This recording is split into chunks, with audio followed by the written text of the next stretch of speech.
Viewers, আসসালামু আলাইকুম। আপনারা কেমন আছেন? সৃষ্টিকর্তার অশেষ রহমতে আমিও ভালো আছি।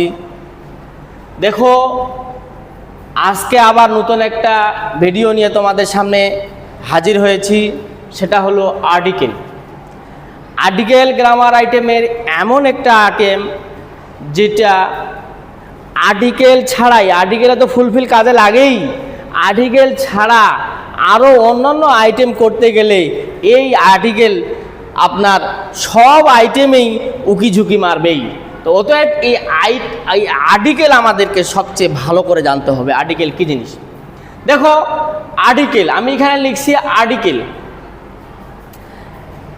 আর্টিকেল কী জিনিস আমরা জানি, অত অনেক কিছু নির্দিষ্টতা অনির্দিষ্টতা এত কিছু জানার দরকার নাই। আমরা যদি মনে করি যে এই যে জিনিসটা আছে এন দাকে আর্টিকেল বলে এনাফ।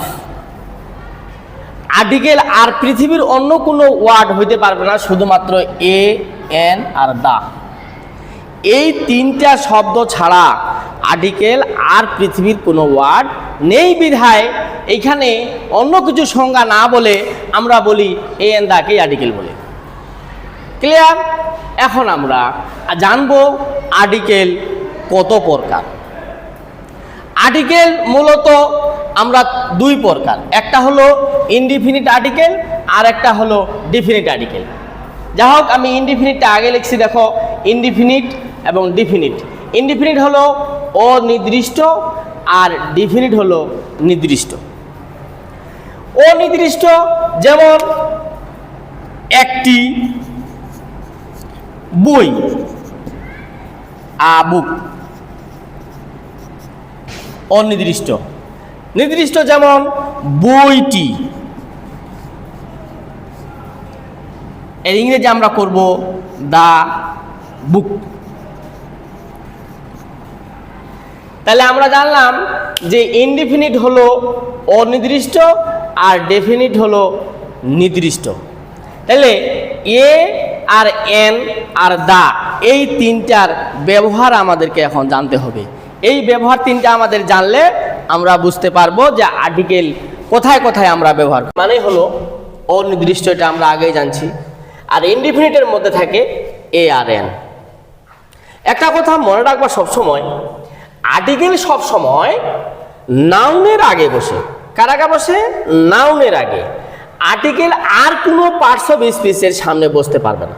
তবে হ্যাঁ, অন্যান্য পার্টস অফ স্পিচের সামনে যদি বসে, তাহলে শেষের দিকে দেখো একটা নাউন আছে, ওই আর্টিকেলটা সবসময় ওই শেষের নাউনটাকে মিন করছে। তাহলে অবশ্যই নাউন আছে বিধায় আর্টিকেলটা বসে। এখন আমরা আজকে জানবো এ আর এন এর ব্যবহার।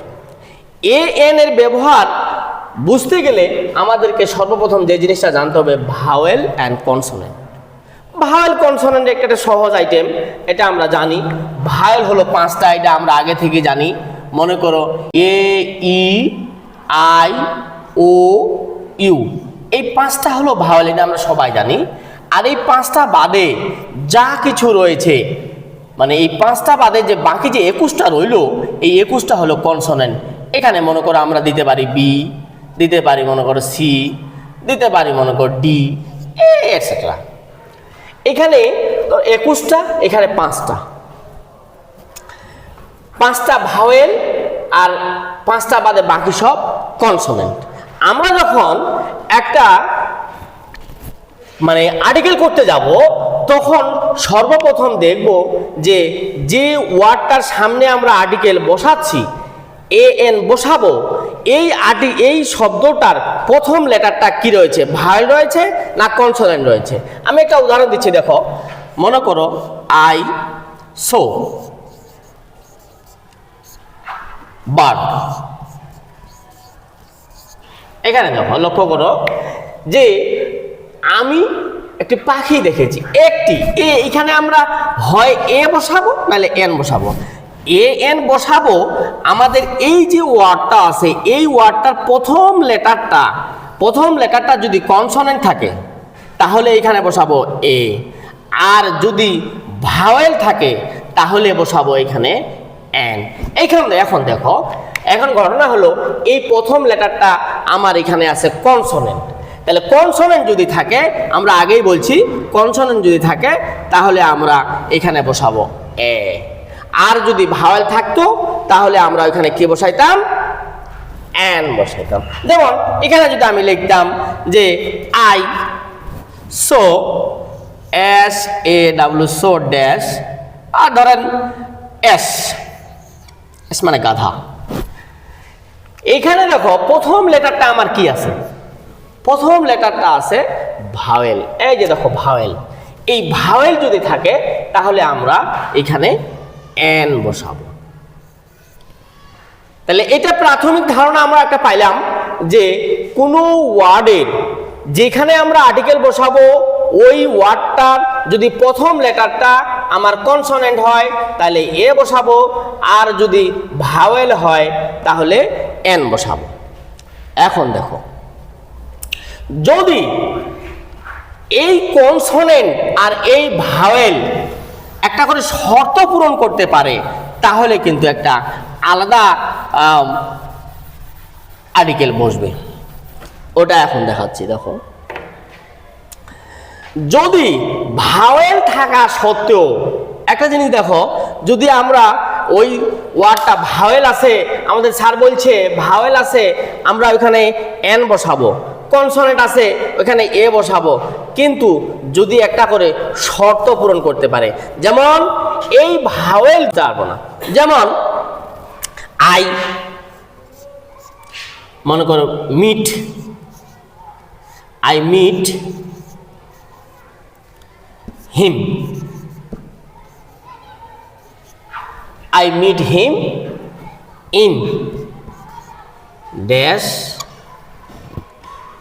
European hotel. মনে করে ইউরোপিয়ান লিখলাম, European, European hotel, HO hotel, TEL, European hotel. এইখানে দেখো, এই যে এখানে ই আছে, কি আছে?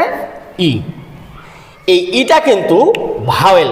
আমরা জানি ভাওয়েল থাকলে আমরা এখানে এন বসাবো, কিন্তু এখানে একটা শর্ত পূরণ করছে। দেখো, ইউ, এই শর্তটা পূরণ করছে ইউ। এই ইউ থাকলে আমার কি হবে? এখানে ভাওয়েল থাকা সত্ত্বেও এন না বসিয়া এ বসবে, এ বসবে।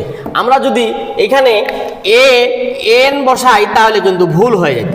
এই জন্য ভুল হয়ে যাইতো, কারণ এখানে ভাওয়েল থাকা সত্ত্বেও কি করছে? মনে কর যে ভাওয়েল থাকা সত্ত্বেও এ বসাইছি, এই কারণে এটা শর্ত পূরণ করছে। এখন আমরা দেখব আর একটা উদাহরণ, এটা কোনটা শর্ত পূরণ করবে। এখন কনসোনেন্ট যদি আর একটা শর্ত পূরণ করে, সেটা হলো কনসোনেন্ট একটা শর্ত পূরণ করে, সেটা হলো এইচ। এই শব্দটা এই কনসোনেন্ট, কিন্তু এ যদি শর্ত পূরণ করে সেটা হলো এ যদি সাইলেন্ট থাকে। কি থাকে? সাইলেন্ট থাকে।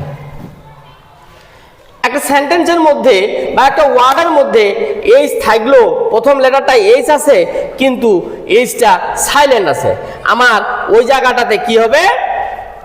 যেমন honest, he is dash honest, HONEST, honest man. দেখো, এই জায়গাটাতে এইচ আছে, আমরা জানি কনসোনেন্ট থাকলে আমার এ বসে, কিন্তু এখানে একটা শর্ত পূরণ করছে। আমরা জানি যে এইচ থাকা সত্ত্বেও যদি ওইখানে যদি ওইটা যদি সাইলেন্ট থাকে, কি থাকে? সাইলেন্ট থাকে। সাইলেন্ট থাকলে আমার কি হবে? আবার এ হবে, এন হবে, সরি এন হবে। কনসোনেন্ট বসলো এন। আমরা যদি এই জিনিসটা লক্ষ্য করি তাহলে কিন্তু আর্টিকেল এন বসা সম্ভব। আর একটা জিনিস আমি তোমাদেরকে বলে রাখি যে ভাওয়েল সাউন্ড আর consonant sound, vowel sound and consonant sound, এই দুটো কথা যদি মনে রাখতে পারো তাহলে কিন্তু এন এর ব্যবহারটা সঠিকভাবে আমরা করতে পারবো। ভাওয়েল সাউন্ড মানে দেখো এখানে আমরা এন বসাচ্ছি কি কারণে? এখানে কিন্তু সাউন্ডটা ভাওয়েল সাউন্ড, ঠিক আছে না? যেমন ইউরোপিয়ান, ওইখানে কিন্তু কনসোনেন্ট সাউন্ড, ভাওয়েল থাকা সত্ত্বেও কিন্তু আমরা ভাওয়েল কোথায় আছে, কনসোনেন্ট কোথায় আছে এটা দেখব না, আমরা দেখব শুধুমাত্র sound, vowel sound, consonant sound. ওকে।